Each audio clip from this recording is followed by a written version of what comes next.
Jaya Radha Madhava Kunja Bihari Jaya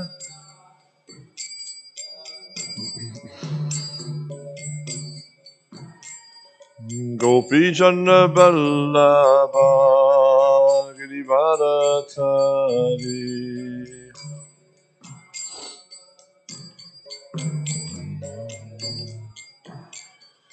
Gopi Chandra Vallabha Girivardhari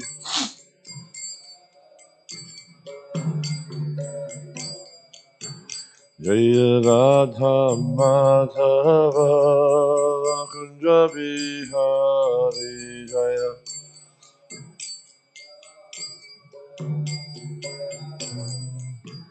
Jaya Radha Madhava Kunja Bihari Jaya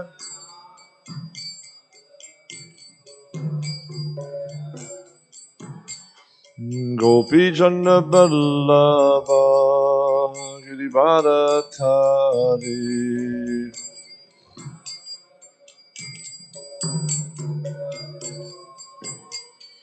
Gopi Chandra Vallabha Girivardhari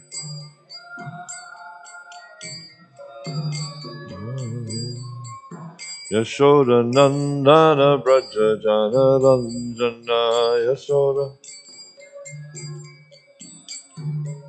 Yashoda Nandana Braja Jana Ranjana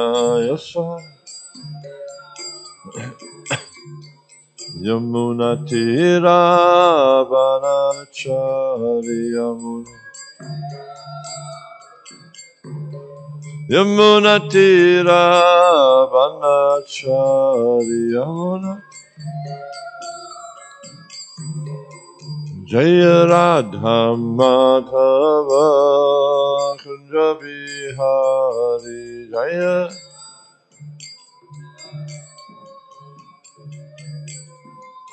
Jaya Radha Madhava Kunja Bihari Jaya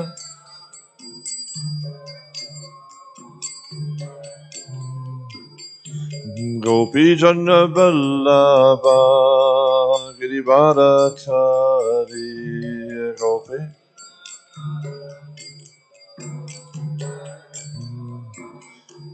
Gopi Chandra Vallabha Girivardhari Gopi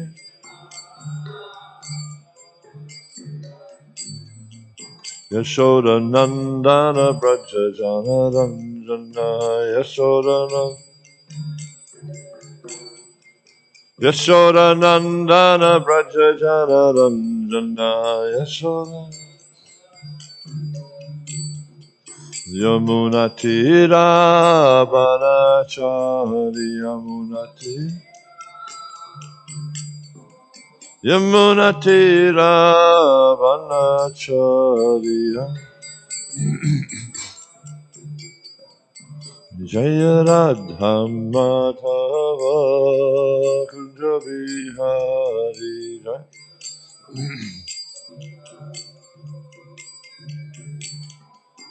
Jaya Radha Madhava Kunja Bihari Jaya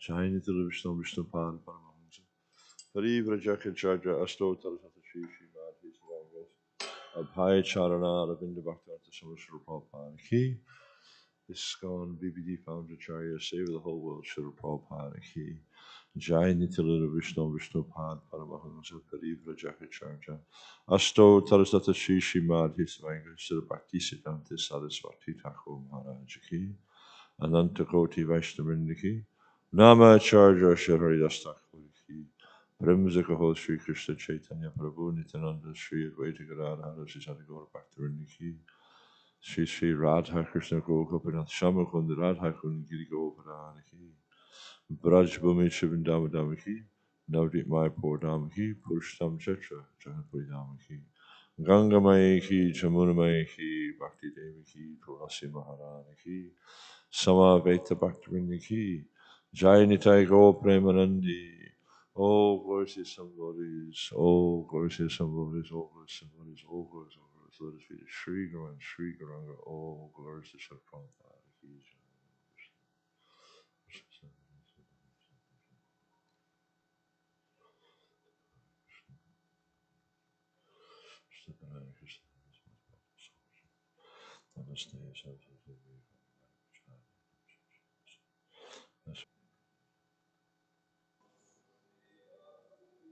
Om Namo Bhagavate Vasudevaya.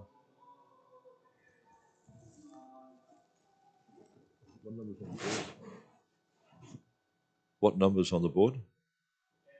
10, okay. Rama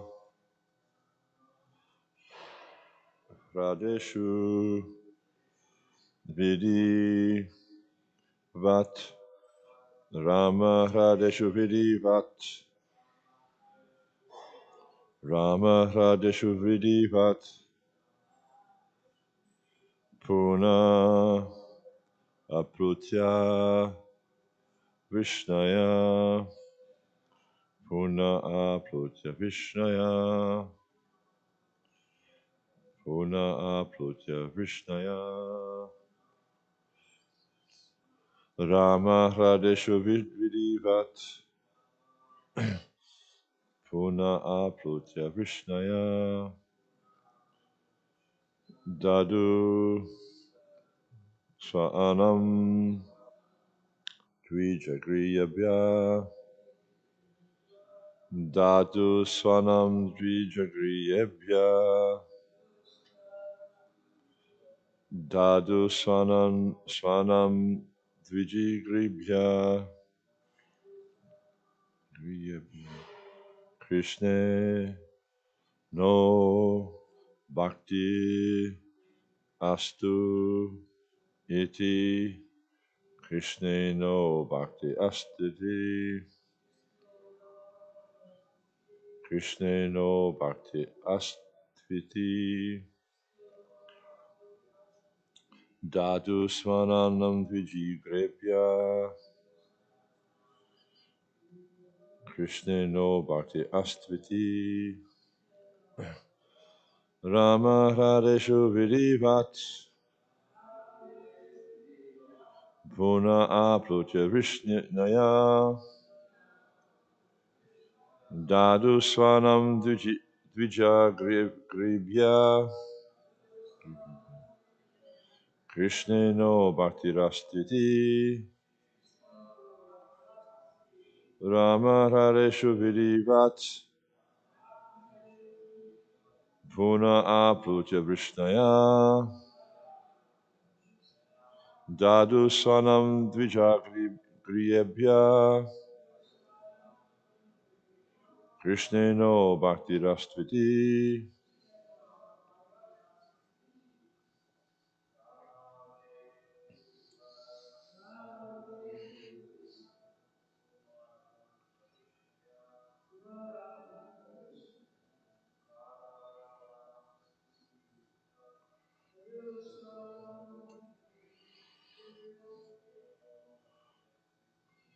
Krishna no Bhakti Rastviti Ramaradeshu Vidivat Punara Protya Krishnaya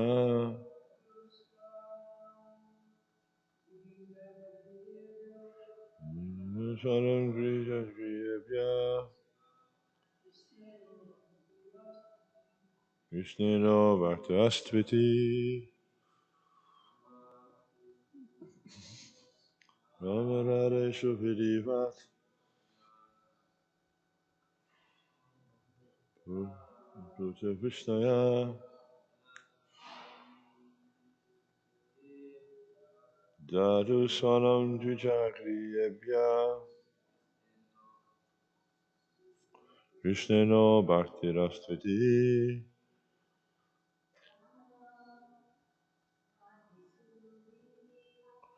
Ramahareshu Vidivat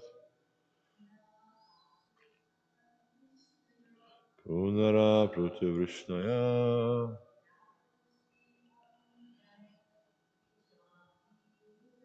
Darusvanam Dvijagriyebhya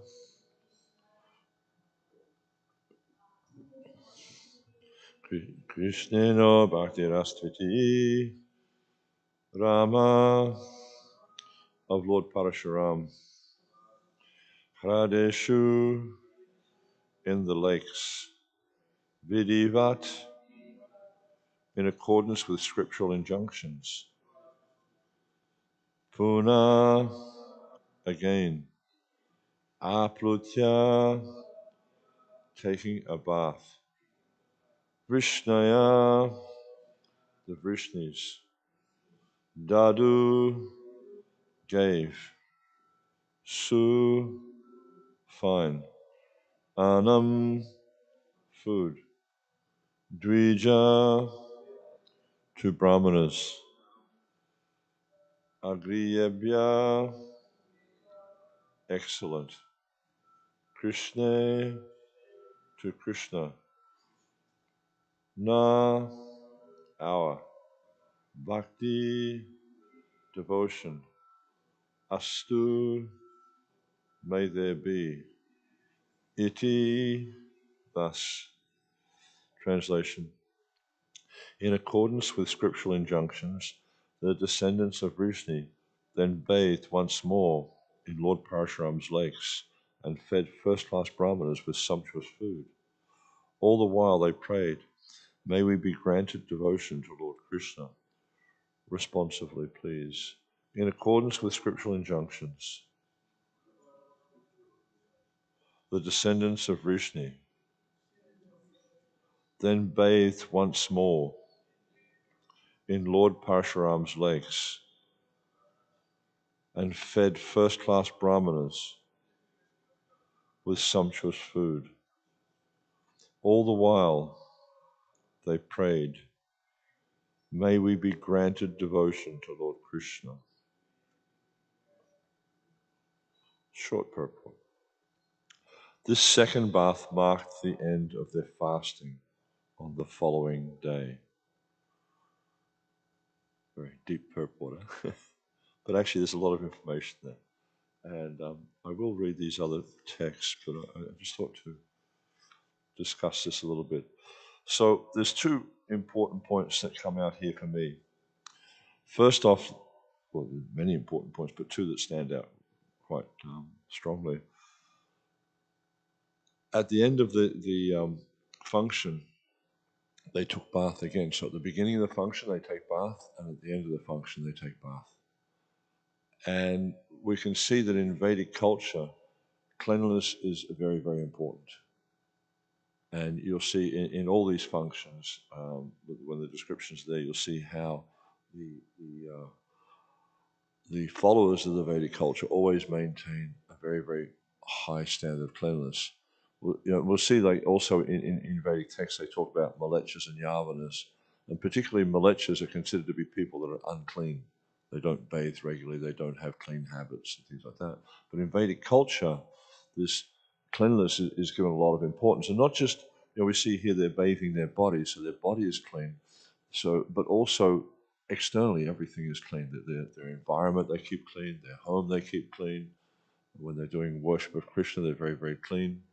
And you'll see that everything is very, all the worship paraphernalia that they're using is very, very clean. And we'll see also with Srila Prabhupada, he also set such a wonderful example of cleanliness himself. There's an interesting series of classes given by His Grace Hari Sori Prabhu, who traveled with Srila Prabhupada for quite a while. And this series of classes he's giving, he's talking about Prabhupada's standards of cleanliness. And many, many details he's sharing there about how Srila Prabhupada was so particular about cleanliness. One interesting story was once Srila Prabhupada was taking prasad in Vrindavan, and Prabhupada asked Hari Sori Prabhu to bring some salt. And so, of course, Hari Sariputta bowed down and he ran off to get the salt. Took him some time to find some salt and he came back. And then he gave Prabhupada the salt. The next day, Srila Prabhupada again asked him for salt. And so he brought it very quickly.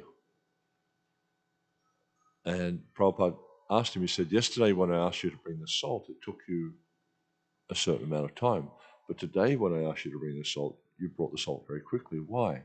They said, oh, the salt you used yesterday, I saved that. And Prabhupada said, Valecha.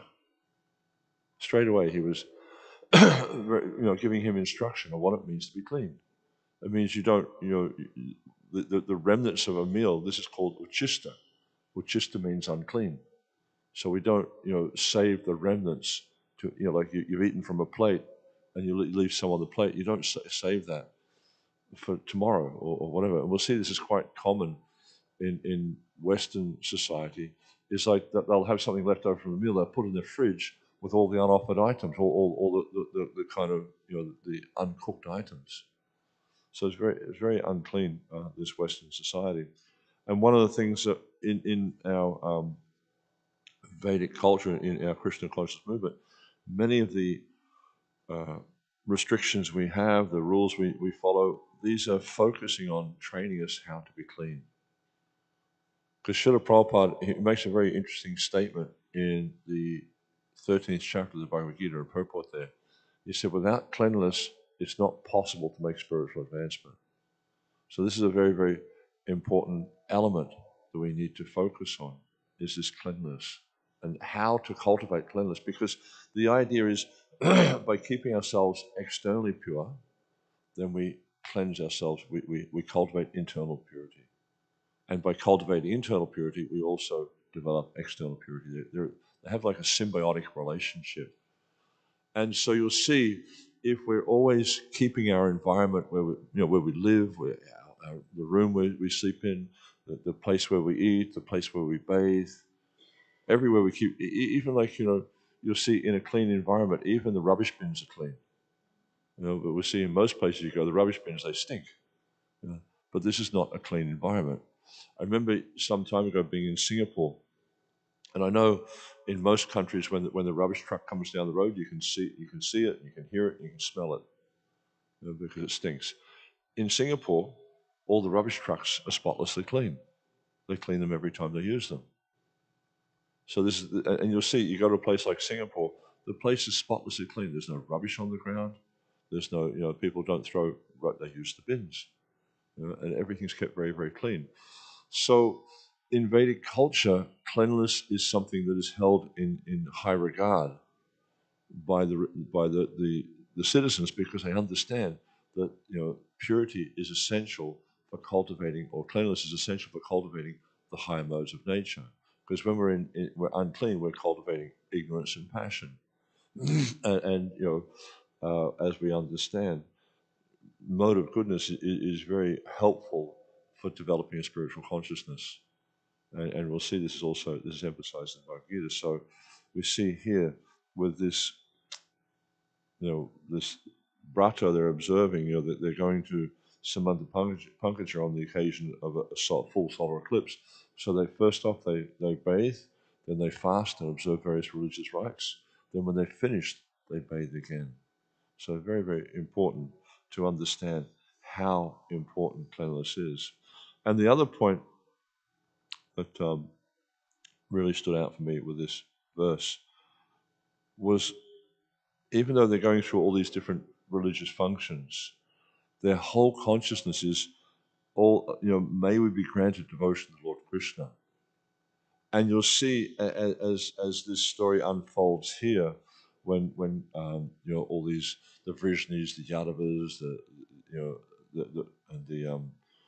the residents of Vrindavan, they're all meeting at Samanta Panchaka. They all have one common thing, in that they're always, they naturally have this devotion towards Krishna. They're naturally thinking of Krishna, and all their acts they're doing is, may we have devotion to Lord Krishna. Their whole focus is they want to become conscious of Krishna. And especially we see with the Yadavas and the Vrishnis, they understood that Krishna is the Supreme Personality of Godhead. The residents of Vrindavan, they don't have that same consciousness. They're just thinking Krishna is an amazing person. They don't think he's God. But still, they want to be Krishna conscious. They still have this intense desire to want to serve Krishna, to want to please Krishna, to want to be with Krishna, to want to see Krishna. Even so much so that we see that the gopis, at one point during their exchanges with Krishna, they're cursing Lord Brahma for giving them eyelids that blink, which interrupt their vision of Krishna. This is how absorbed they are in thinking of Krishna. It's a very wonderful pastime we see here, and how the residents of Vrindavan, and also the others, the Vishnus, the Andakas, the Yadavas, they're all just absorbed in thinking of Krishna. All right, so I'll read the other verses and we get to the next purport. Swayam Chatad Anugyata Vishnaya Krishna Devataha Bhaktvo Pavit Vishakaman Snigdha Chayan Gri Pangrishu. Then with the permission of Lord Krishna, the sole object of the worship, the Vishnus ate breakfast and sat down at their leisure beneath trees that gave cooling shade.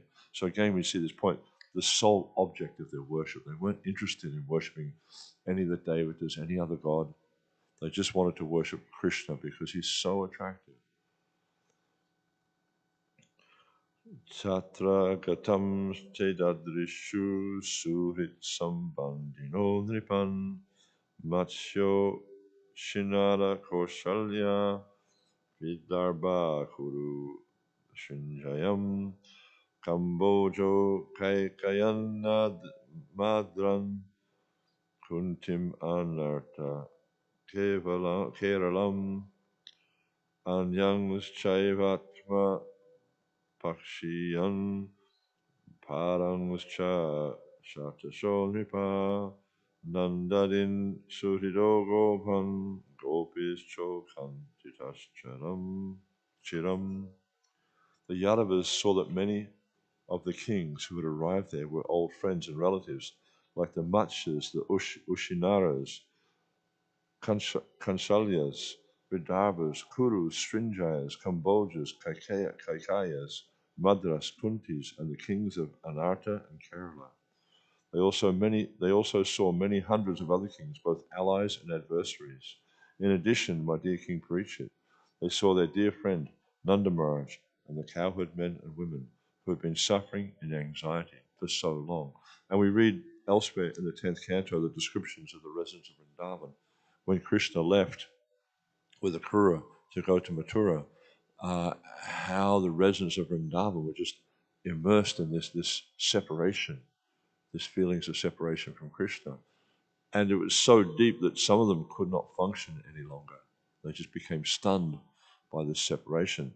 And this is our understanding of the affection or the love that the residents of Vrindavan, they felt for Krishna, that when they didn't see him, they were actually in such anxiety, in such separation, just because of not seeing him. And so this also gives us a sense of the kind of love that we need to develop. This love that because I'm not seeing Krishna, I'm in so much anxiety, because Krishna is the only object of my vision. Krishna is the only person who really, satisfied. Seeing him or serving him is the only thing that satisfies me in this world.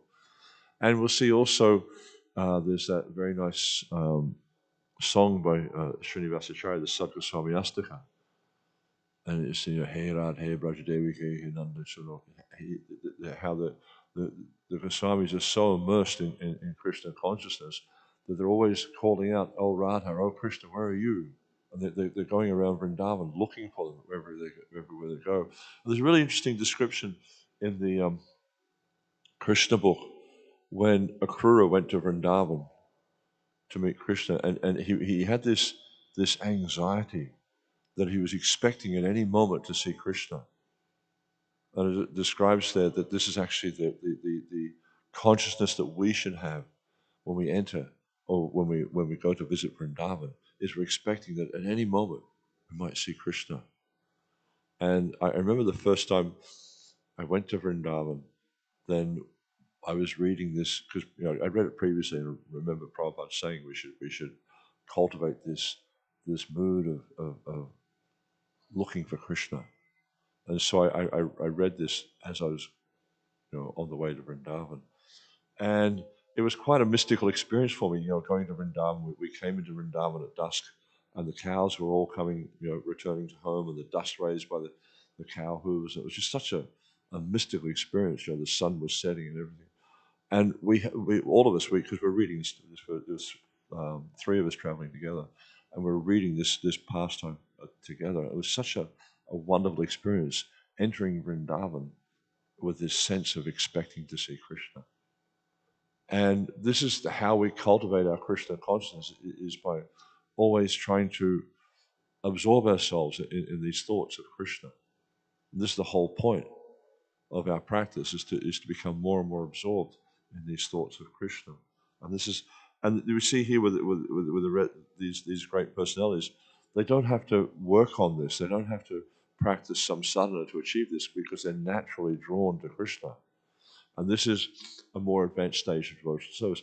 At the stage of sadhana, Vaidhi sadhana bhakti, we need to work in a way to attract ourselves to Krishna. But when you start to achieve a taste, there's ruchi, and the higher stages of advancement in devotional service, then naturally you're drawn to Krishna. You don't have to work hard at it. You're just naturally drawn. And it's just like the analogy is given, it's just like water. If you pour water here, you don't have to push it onto the ground. It will just naturally flow to the ground. Whereas the book, it won't flow. So water will naturally be drawn to the ground. So we need to cultivate our bhakti so we get to this point where we're naturally drawn to Krishna. Okay, read the next verses. Anyonya sandashana harsha ranghasa pratpula hridvaktra saruruha shriya aslisha gadam nayanaya sravajjala vishattacharudogiro yayomudam. As the great joy of seeing one another made the lotuses of their hearts and faces bloom with fresh beauty. Such a nice description, huh? The lotuses of their hearts and faces were blooming. Just like when you meet a friend, you haven't seen for some time, when naturally our face lights up with happiness to see them. Yeah?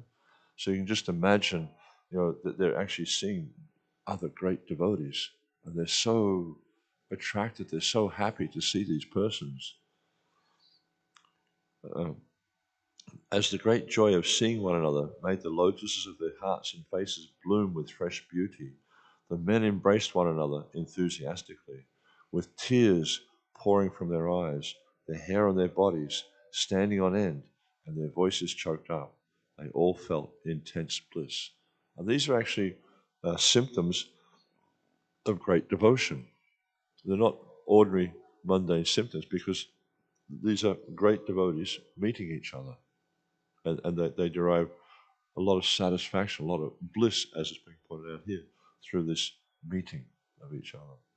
So again, symptoms of very, very advanced devotees. Striyascha sambhikshamito chisa sohrida smita malapanga jisho bire bire stanai stanam kunkuma panka rushitam nihatya durabhi pranayashulochana. The women glanced at one another with pure smiles of loving friendship.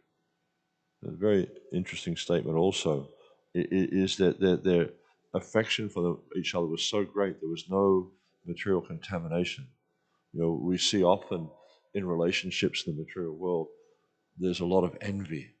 Even though they have some kind of friendship, they're still envious. Oh, they've got this, they've got that. Look at the nice house they've got, look at the nice car, nice wife, nice husband. People are envious of each other. This is the natural state of people in this material world, is to be envious, because they're all hankering for material facility, for material enjoyment. But we see here it's being described, they glanced at each other with pure smiles. Pure smiles. It wasn't like something that was artificial or put on. It was just a natural attraction, a natural friendship, natural feelings towards each other, and pure smiles of loving friendship. And when they embraced, their breasts smeared with saffron paste, pressed against one another as their eyes filled with tears of affection. So much deep affection they felt for one another. And then the verse with the purport. Tato vivadyate vridham yavistar abhivaditaha swagatam kushalam prishtva chakru krishna katamita. They all then offered obeisances to their elders and received respect in turn from their younger relatives. After inquiring from one another about the comfort of their trip and their well-being, they proceeded to talk about Krishna. So again, another important point here, we see how the etiquette was observed in terms of elders and juniors dealing with each other. Like in modern society, we tend to treat everyone as an equal. Whether they're elders or the youngest, whatever. It's all, even we see like parents are treating their children as equals. And it has some benefit to some degree, but always we need to understand that when we're dealing with elders, there needs to be a certain element of respect there to appreciate that these are my elders. I can learn from them. And we see in the Bhagavad Gita at the end of the 4th chapter, it says, Tadvidi pranipatena pariprashnena sevyo pradekshanti ganas gananas tadvidashana. That when we're approaching someone who's in the role of a guru, for instance, or serving as a guru, we have to approach in a submissive mentality with this concept of service and submissive inquiry. And this doesn't just apply to the initiating spiritual master. It applies to anyone who's in the position of being able to guide us spiritually. So whether it's a Diksha Guru or a Siksha Guru, we need to have this attitude of approach. To understand that if I approach this person in a submissive mood, with a service mentality, they can guide me on the path of spiritual life. And it says, Gyananas Tattvadarshana, because they're seeing the truth, they can give the truth. So this is a very, very important part of Vedic culture, is to understand relationships and understand if I act in this relationship in a proper manner, I will get the benefit of the relationship.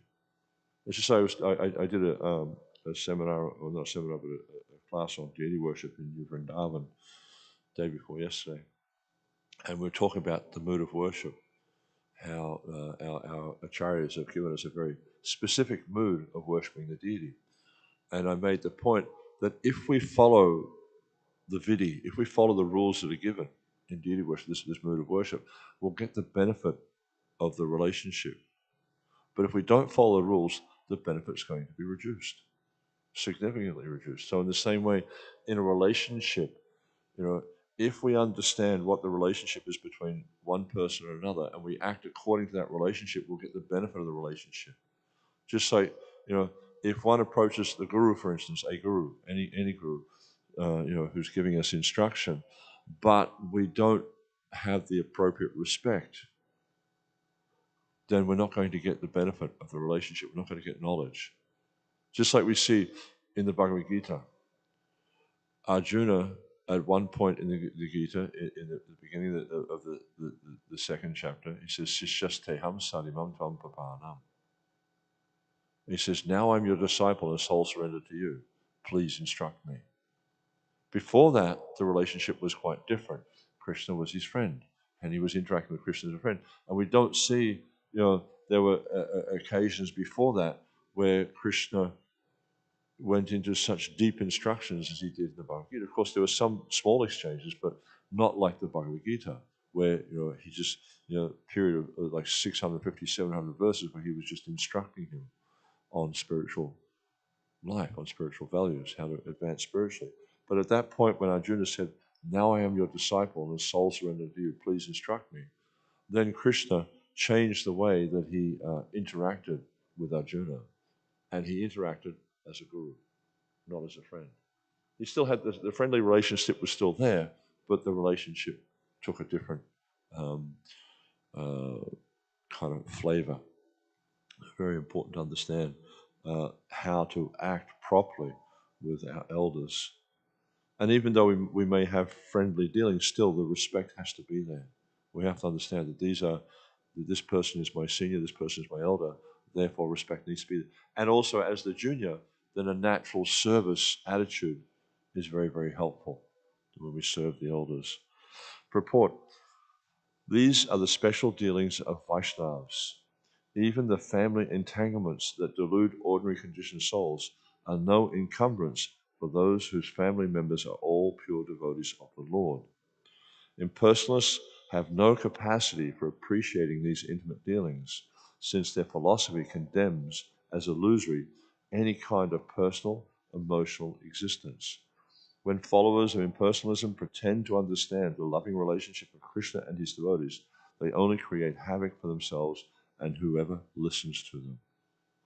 And this is a really important point also that's being brought out here in this purport, is that only a Vaishnava, one who's actually a follower of Lord Krishna or a follower of Lord Vishnu, can understand the nature of these relationships, or the nature of these interactions. There's an interesting discussion by Srila Prabhupada. He talks about this gentleman called D.L. Roy who wrote a book called Shah Jahan.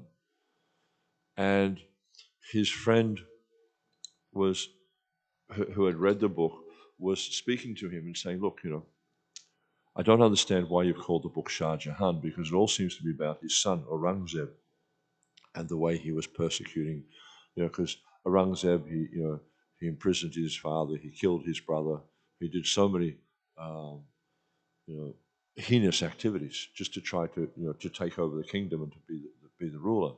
So he was saying to his friend D.L. Roy, I don't understand why you call the book Shah Jahan. He said, no, actually, the book is about the sufferings of Shah Jahan when he was, because he was observing all these things his son was doing. So I was having this conversation with someone recently in New York about the purpose of the Gita. And he was saying that, well, Srila Prabhupada in his writings of the Gita, he put too much emphasis on devotion because his book is not about devotion. And so I was making the point, I quoted this story of Shah Jahan, of D.L. Roy, saying, but actually only the author or someone who's very close to the author can actually understand the intent of the book. So in the same way, in the Bhagavad Gita, only Krishna, Arjuna, or Krishna's very dear devotee can understand what the Bhagavad Gita is about. So when you get a scholar, just like a materialistic, mundane scholar, trying to comment on the Bhagavad Gita, he's not going to understand that the point of the Bhagavad Gita is to surrender to Krishna. Surrender to Krishna means bhakti, it means devotion. But the scholars, they don't understand that. They just think it's a conversation taking place between two people. They don't understand it's the Supreme Personality of Godhead instructing his devotee Arjuna how to surrender. And it's kind of interesting they don't see it, because these points are being repeatedly made by Krishna throughout the Bhagavad Gita. But then Krishna says there's four types of impious persons who don't surrender. He says, Maya Prakriti Jnana. Even though they have so much material knowledge, it's covered by illusion, because they can't actually understand who they are, they can't understand who God is and what the relationship is. So this is why it's very important for one who's trying to progress on the path of bhakti, is to hear the science of devotional service from someone who knows the science of devotional service. This jnananas tapadashana. Because they see the truth, they can give you the truth. But otherwise, if we try to take knowledge from someone who's not on the path of devotional service, as is mentioning here, the followers of impersonalism pretend to understand the loving relationships of Krishna and his devotees. We see this. These people who are doing these Rasa Leela kathas, they have these Bhagavat Saptahas, and for 7 days, what do they talk about? They talk about Rasa Leela. They're not trying to understand Krishna. They're trying to, it's like someone reading a pornographic magazine practically. They're just trying to agitate or stimulate their lusty desires. They're not trying to understand Krishna at all. And as it says here, they only create havoc for themselves and whoever listens to them.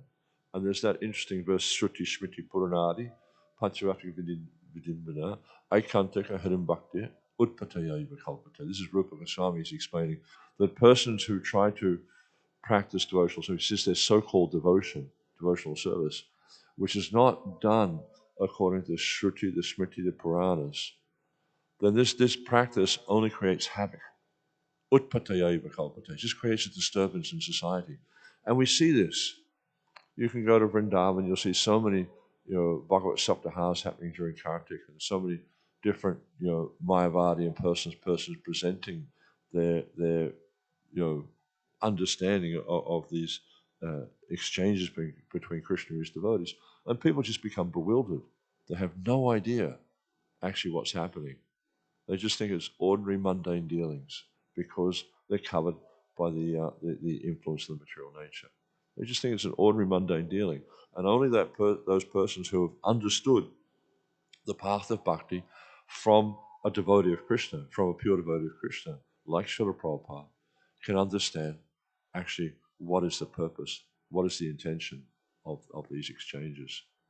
And we see here how all these personalities have come to Samanta Panchaka on the occasion of a solar eclipse, ultimately with the purpose of seeing Krishna. If a mundane person is commenting on this, they're just going to think it's a mundane meeting of friends. Just like we might go to some event in the material world and meet with our friends. They'll equate it to be the same kind of thing, and it's just the purpose of this exchange or this meeting is sense gratification. But here we see how all these persons, they're just all the while they're discussing about Krishna. This is their focus: is to discuss about Krishna, to understand Krishna more, to be with Krishna, to see Krishna, to serve Krishna, to please Krishna. This is the goal of their life. This is all they want to do. But a mundane person cannot understand that. And they think, why are you making Krishna the center? Why are you talking about Krishna all the time? You should be talking about more important things. But we see here that this is all the residents of these devotees are doing, is they just want to talk about Krishna. Because this brings them, as it mentioned in the Bhagavad Gita, Tushanti Charamanti Char. This brings them great satisfaction by always enlightening one another and conversing about Krishna. They get satisfaction from the process of discussing Krishna. And this is considered to be a very, very advanced devotee. It's someone who just always talks about Krishna and gets so much satisfaction from talking about Krishna and hearing about Krishna. Okay, I'll finish there. Any questions at all? Any comments?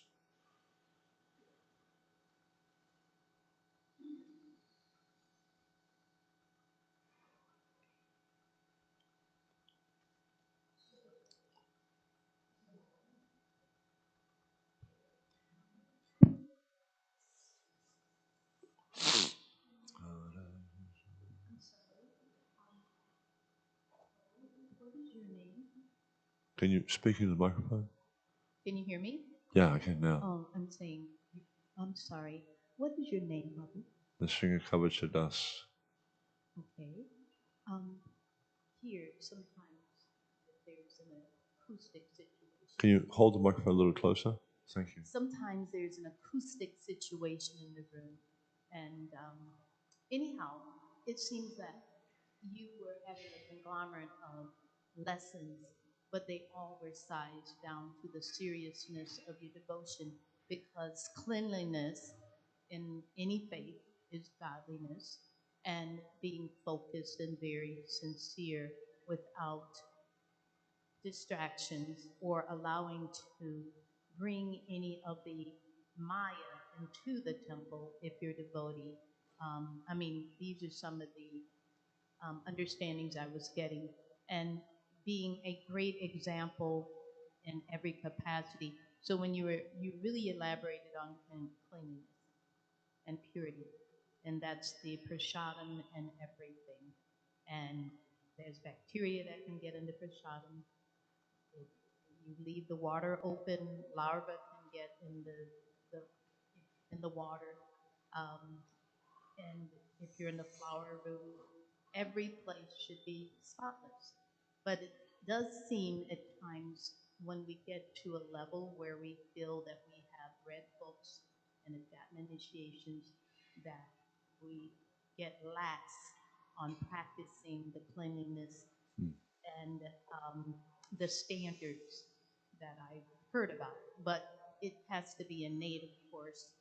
It has to be, when you're doing your service, it has to come from the heart. So those situations are automatic. And it can be your service, but if you see any need to do anything to keep the standards up to the level, that's a good thing. So I was understanding that you had several little lessons there saying that, there's distractions or I don't want to use the word vindictiveness, but you cannot have a disturbed mind if you want to be a devotee when we're trying to be soldiers and examples for Maya. You know, we have to be the examples by doing our best within the temple. And of course, your body has to be clean, your mind, and then of course your prashadam and your service. I was getting those feelings, and all of the other lessons they kind of stem down to pure devotional service. Yeah, the tendency in the material world, it's just like, if I leave a mirror sitting on this table, what will happen? It'll become covered by dust. You don't do anything. You don't have to do anything. Just leave it sitting here for a few days. And you come back and you'll see it's covered by dust. That's the nature, the material nature having its influence. So the same for us. If we're not constantly engaging in purifying our hearts, the heart will automatically become influenced by material nature. So in devotional service, we must be very diligent and also, watchful or vigilant to make sure that we don't become influenced by the modes of nature. We don't become lax. And you'll see with the residents of Vrindavan, all these associates of Krishna, they're always looking how to enhance, how to improve, how to increase their service to Krishna. I think it's very important for us to also develop the same consciousness, the same concept where we're always looking how to improve, not how to cut corners, how to make it easier, but how to improve what we're offering to Krishna. I remember Guru Grahi Maharaj used to say, good, better, best, never let it rest, so your good is better and your better is best. So this idea of always trying to improve ourselves for Krishna. We're not trying to impress anyone in the material world. We're not trying to get a good job or anything. We just want to please Krishna. And if we always have this constant endeavor to please Krishna, you'll find that the heart will just become purified. We'll find that we'll keep our environment clean. We'll keep, you'll always focus on these aspects of cleanliness. But the point is not just about being clean. The point is about focusing. What's the purpose of our clean? What's the purpose of being clean? The purpose is to please Krishna. The purpose is to know Krishna and to approach Krishna. So as long as we keep that as the focus, the reason I'm being clean is for Krishna's pleasure, then what we'll find is we tend not to become lax because we always want to please Krishna. But if it's a material thing, if it's an external thing, then you'll find that we do tend to become lax because it's hard to maintain things in this material world. But Krishna consciousness is anandam buddhivardhanam, it's the ever-increasing ocean of bliss. So by having that consciousness of that focus, I'm doing this for Krishna's pleasure, then you'll find it easy to maintain. Yeah? Is that okay? Yes, of course. And that's in every capacity. So if you see, it doesn't have to be your particular service. You just do it, and it doesn't mean that your status or your level or your initiations make you above doing that.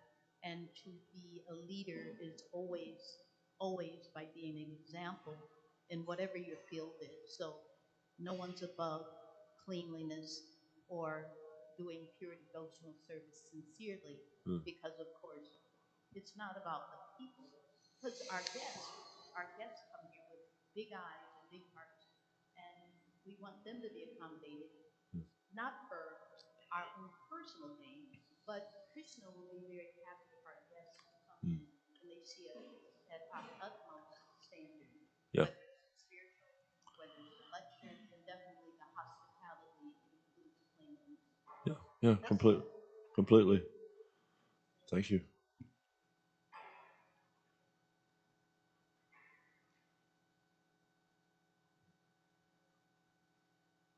Okay, thank you very much. Srila Prabhupada ki, Samaveta Bhakta Vrindi ki, Jai Nitai Go Premanandi.